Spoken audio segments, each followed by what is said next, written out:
चंद्रवंश से कुरुवंश तक की उत्पत्ति। पुराणों के अनुसार ब्रह्मा जी से अत्रि, अत्रि से चंद्रमा, चंद्रमा से बुध और बुध से इलानंदन पुरूरवा का जन्म हुआ। पुरूरवा से आयु, आयु से राजा नहुष और नहुष से ययाति उत्पन्न हुए। ययाति से पुरु हुए। पुरु के वंश में भरत और भरत के कुल में राजा कुरु हुए। कुरु के वंश में शांतनु का जन्म हुआ। शांतनु से गंगानंदन भीष्म उत्पन्न हुए।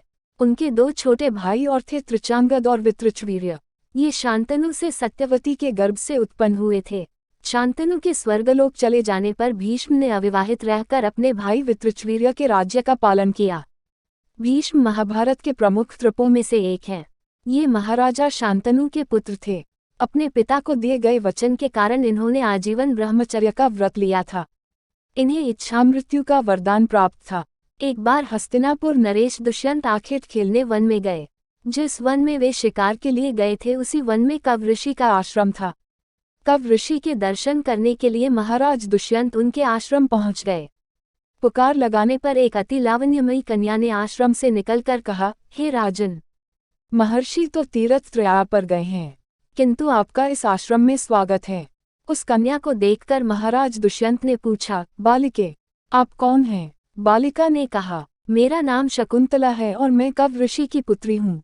उस कन्या की बात सुनकर महाराज दुष्यंत आश्चर्यचकित होकर बोले, महर्षि तो आजन्म ब्रह्मचारी हैं, फिर आप उनकी पुत्री कैसे हुई? उनके इस प्रश्न के उत्तर में शकुंतला ने कहा, वास्तव में मेरे माता पिता मेनका और विश्वात्रिम हैं। मेरी माता ने मेरे जन्म होते ही मुझे वन में छोड़ दिया था, जहाँ पर शकुंत नामक पक्षी ने मेरी रक्षा की, इसीलिए मेरा नाम शकुंतला पड़ा। उसके बाद कव ऋषि की दृष्टि मुझ पर पड़ी और वे मुझे अपने आश्रम में ले आए। उन्होंने ही मेरा भरण पोषण किया। जन्म देने वाला, पोषण करने वाला तथा अन्न देने वाला, ये तीनों ही पिता कहे जाते हैं। इस प्रकार कव ऋषि मेरे पिता हुए। शकुंतला के वचनों को सुनकर महाराज दुष्यंत ने कहा, शकुंतले, तुम क्षत्रिय कन्या हो, तुम्हारे सौंदर्य को देखकर मैं अपना हृदय तुम्हें अर्पित कर चुका हूँ। यदि तुम्हें किसी प्रकार की आपत्ति न हो तो मैं तुमसे विवाह करना चाहता हूँ। शकुंतला भी महाराज दुष्यंत पर मोहित हो चुकी थी, अतः उसने अपनी स्वीकृति प्रदान कर दी। दोनों ने गंधर्व विवाह कर लिया। कुछ काल महाराज दुष्यंत ने शकुंतला के साथ विहार करते हुए वन में ही व्यतीत किया। फिर एक दिन वे शकुंतला से बोले, प्रियतमे, मुझे अब अपना राजकार्य देखने के लिए हस्तिनापुर प्रस्थान करना होगा। महर्षि कव के तीर्थ त्रया से लौट आने पर मैं तुम्हें यहाँ से विदा कराकर अपने राजभवन में ले जाऊंगा। इतना कहकर महाराज ने शकुंतला को अपने प्रेम के प्रतीक के रूप में अपनी स्वर्ण मुद्रिका दी और हस्तिनापुर चले गए। एक दिन उसके आश्रम में दुर्वासा ऋषि पधारे। महाराज दुष्यंत के विरह में लीन होने के कारण शकुंतला को उनके आगमन का ज्ञान भी नहीं हुआ और उसने दुर्वासा ऋषि का यथोचित स्वागत सत्कार नहीं किया। दुर्वासा ऋषि ने इसे अपना अपमान समझा और क्रोधित होकर बोले, बालिके, मैं तुझे शाप देता हूँ कि जिस किसी के ध्यान में लीन होकर तूने मेरा निरादर किया है वह तुझे भूल जाएगा।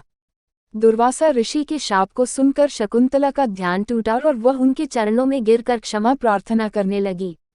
शकुंतला के क्षमा प्रार्थना से द्रवित होकर दुर्वासा ऋषि ने कहा, अच्छा, यदि तेरे पास उसका कोई प्रेम चिन्ह होगा तो उस चिन्ह को देख, उसे तेरी स्मृति हो आएगी। महाराज दुष्यंत के सहवास से शकुंतला गर्भवती हो गई थी। कुछ काल पश्चात कव ऋषि तीर्थ त्रया से लौटे तब शकुंतला ने उन्हें महाराज दुष्यंत के साथ अपने गंधर्व विवाह के विषय में बताया। इस पर महर्षि कव ने कहा, पुत्री, विवाहित कन्या का पिता के घर में रहना उचित नहीं है। अब तेरे पति का घर ही तेरा घर है। इतना कहकर महर्षि ने शकुंतला को अपने शिष्यों के साथ हस्तिनापुर भिजवा दिया। मार्ग में एक सरोवर में आचमन करते समय महाराज दुष्यंत की दी हुई शकुंतला की अंगूठी, जो कि प्रेम चिन्ह थी, सरोवर में ही गिर गई। उस अंगूठी को एक मछली निगल गई। महाराज दुष्यंत के पास पहुंचकर कव ऋषि के शिष्यों ने शकुंतला को उनके सामने खड़ी करके कहा, महाराज, शकुंतला आपकी पत्नी है, आप इसे स्वीकार करें। महाराज तो दुर्वासा ऋषि के शाप के कारण शकुंतला को विस्मृत कर चुके थे, अतः उन्होंने शकुंतला को स्वीकार नहीं किया और उस पर कुलटा होने का लौछन लगाने लगे। शकुंतला का अपमान होते ही आकाश में जोरों की बिजली कड़क उठी और सबके सामने उसकी माता मेनका उसे उठा ले गई। जिस मछली ने शकुंतला की अंगूठी को निगल लिया था, एक दिन वह एक मछुआरे के जाल में आ फंसी। जब मछुआरे ने उसे काटा तो उसके पेट अंगूठी निकली। मछुआरे ने उस अंगूठी को महाराज दुष्यंत के पास भेंट के रूप में भेज दिया। अंगूठी को देखते ही महाराज को शकुंतला का स्मरण हो आया और वे अपने कृत्य पर पश्चाताप करने लगे। महाराज ने शकुंतला को बहुत ढूंढवाया किंतु उसका पता नहीं चला। कुछ दिनों के बाद देवराज इंद्र के निमंत्रण पाकर देवासुर संग्राम में उनकी सहायता करने के लिए महाराज दुष्यंत इंद्र की नगरी अमरावती गए। संग्राम में विजय प्राप्त करने के पश्चात जब वे आकाश मार्ग से हस्तिनापुर लौट रहे थे तो मार्ग में उन्हें कश्यप ऋषि का आश्रम दृष्टिगत हुआ। उनके दर्शनों के लिए वे वहां रुक गए। आश्रम में एक सुंदर बालक एक भयंकर सिंह के साथ खेल रहा था।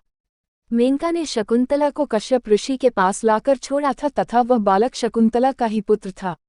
उस बालक को देखकर महाराज के हृदय में प्रेम की भावना उमड़ पड़ी। वे उसे गोद में उठाने के लिए आगे बढ़े तो शकुंतला की सखी चिल्ला उठी, हे भद्र पुरुष, आप इस बालक को न छुए अन्यथा उसकी भुजा में बंधा काला डोरा सांप बनकर आपको डस लेगा। यह सुनकर भी दुष्यंत स्वयं को न रोक सके और बालक को अपने गोद में उठा लिया।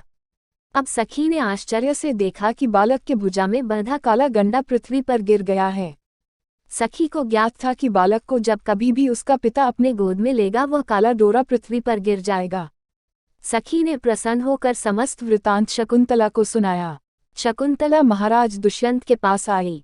महाराज ने शकुंतला को पहचान लिया। उन्होंने अपने कृत्य के लिए शकुंतला से क्षमा प्रार्थना किया और कश्यप ऋषि की आज्ञा लेकर उसे अपने पुत्र सहित अपने साथ हस्तिनापुर ले आए। महाराज दुष्यंत और शकुंतला के उस पुत्र का नाम भरत था। बाद में वे भरत महान प्रतापी सम्राट बने और उन्हीं के नाम पर हमारे देश का नाम भारतवर्ष हुआ।